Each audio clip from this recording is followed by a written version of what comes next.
তোরে আমি খেয়ে ফেলবো, তোরে আমি খেয়ে ফেলবো। কে কে ওখানে? আমি এখান থেকে পালাই বাবা। এখান থেকে পালিয়ে আমি আমার বন্ধুদেরকে যে বলি, জানিস রাহুল, আজকে আমার বাড়িতে কে যেন কথা বললো, মনে হয় ওটা একটা ভূত। আরে নূর, ভূত টুত বলতে কিচ্ছু হয় না, এটা তোর মনের ভুল। তুই বিশ্বাস করবি না, তোর তো আবার ভূতে টুতে বিশ্বাস হয় না। চল, তুই আজকে আমার বাড়িতে একা থাকবি। আরে এটা কোনো কথা হলো? আচ্ছা থাকবো নি, দেখি কোন ভূতে আমারে ভয় দেখায়।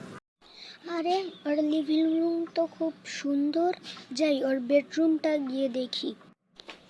ওর বেডরুমটা তো ভালোই, ও বলছিল যে ভূত আছে, এখানে তো ভূতের নাম চিহ্নও দেখছি না।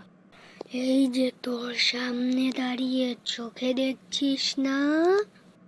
কে কে কথা বললো? এই যে এখনই মানুষের রূপে তোর সামনে আসছি। এই যে আমি সেই, যার কথা তোকে নূর বলছিল।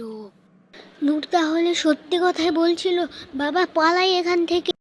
নূর, তুই সত্যি কথাই বলছিলি, তোর বাড়িতে আসলেই একটা ভূত আছে, সে আমাকে মানুষের রূপে দেখা দিয়েছিল। এখন বিশ্বাস হলো তো? যাই হোক, তোর বাড়িতে আজকে আমি খুব আরামেই ঘুমিয়েছি।